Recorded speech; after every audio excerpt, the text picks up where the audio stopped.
We grow up, all of us. And remembering the childlike happens when you go down the memory lane. God, I wish there was a way to keep it as we age.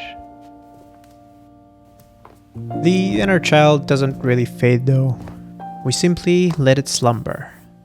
But to realize this, I had to first go down the memory lane. I was 7 years old when I first crossed the borders of my home country and entered foreign land. I can still remember the thrill of an up-and-coming adventure, but also a slight fear of the unknown. Today, 16 years later, I can only express my gratitude for that first step my mom made me take. I am aware that not everyone has had that unfair advantage that I unsuspectingly grew up in, of being able to travel around the world. A blessing that I feel teaches us so many different lessons about life. It's so enriching that it's actually kind of unfair. Get to know the world, and you'll get to know peace, love, friendship, and more. Way more. I've come to realize with time, it's not just the places or even the people that leave a mark on you. It's what they awaken inside you. After meeting countless souls, both young and old, I've noticed something. The younger the heart, the wilder the wonder. The sillier the dreams, the freer the laughter. But somewhere along the way, we start trading the magic for logic, the questions for certainty, and the playfulness for productivity. And before we know it, we forget what it felt like. But time and time again, it's kids who remind me of the truths we've forgotten, the kind of truths that only need an open heart. Recently, however, one has been standing out to me. As we grow up, we tend to lose the child within us.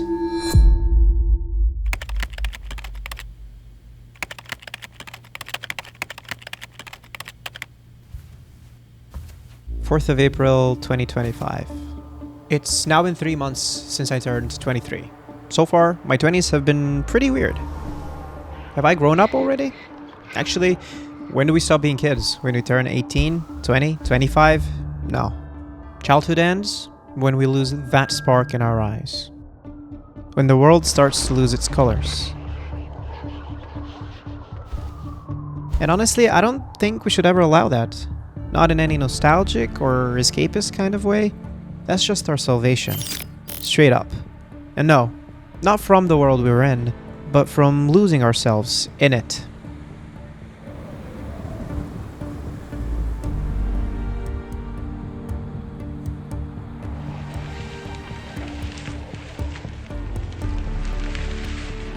When we fear taking a risk, the childly voice tells us, "Oh, come on, so what if you fail? Just try again." Feeling lonely? Just get out there and ask. Want to go out? Have some fun? Just remember how you used to make friends at the playground. It's simple, really. Our inner child can save us from an empty, emotionless life. But instead, we stop listening to that kid in us. Thinking that we've got wiser, only to realize we've grown emptier. Going to a job not giving us any kind of joy, we keep learning but stop exploring, we create but not dream, we end up sacrificing our full honesty to feel like we belong. Surviving day after day, yet never really feeling alive. Nah, forget this. I need a change of pace.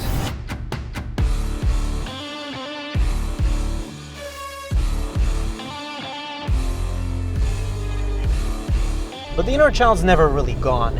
It just falls into deep slumber. And I know it could be brought back. All it takes is will as much as a millet grain and some unwavering resolve.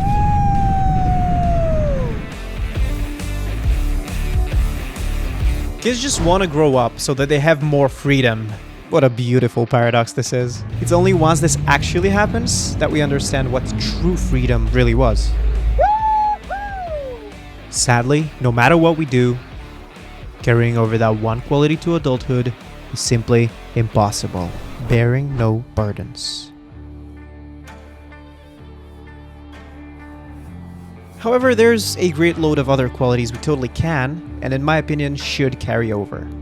And I have the living proof that it can be done. My mother.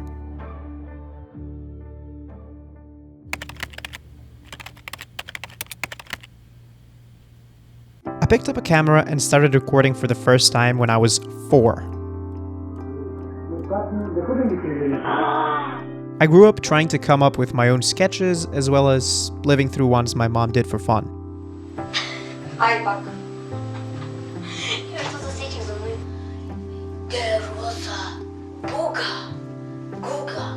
Absolute cinema. At 12, I planted yet another seed. I started a YouTube channel that blew up for some reason. At 14, I abandoned that. There were other things I had to focus on, Those checkpoints of life. Get good grades, go to a good uni, find a good job, and then work there for the rest of your life. I'm only now realizing how much more exploratory I used to be as a kid, and how much more new stuff of the world I wanted to try, rather than focusing on one thing and one thing only. So what if I failed any one of them? There would be so many more new things for me to try. At least one would stick to the canvas of life I was painting myself. But that's enough yapping for now. There's another canvas I need to paint for now. My front yard with some wild grass.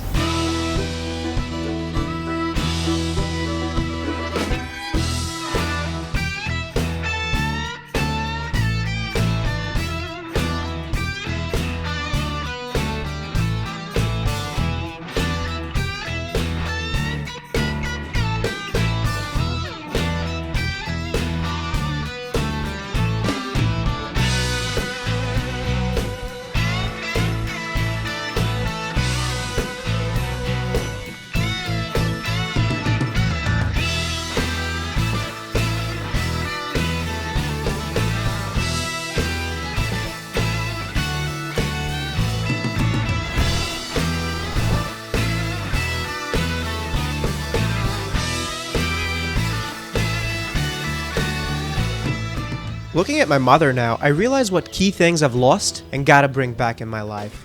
Explore more of life and do some more new stuff. Be curious. Not only for conversations, but this also makes one an amazing parent too. My mother would always ask me for my opinion on both trivial and complex questions, making me feel like my opinion matters. Like I matter. And then authenticity. Sticking true to yourself and not falling victim to societal expectations. Common advice, yet one we tend to forget in this fast-paced world.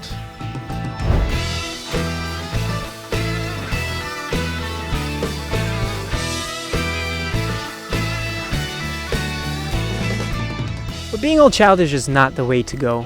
Duties cannot be completed on their own. I can't just wander around trend hopping, waiting for something to happen. I need to be smart about it, to be more childlike, not childish, to know when to say no to be brave, but not a guy who cannot settle. And that's why the rest of the qualities are coming as of now. It's good to let go and forget about the burdens we carry every once in a while, to have some fun, to reflect a bit, to feel alive.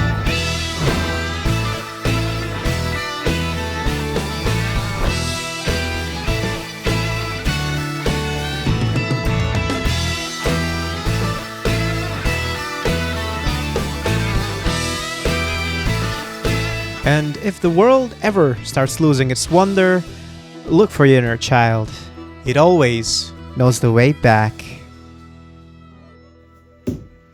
And you? Can you still hear your inner child?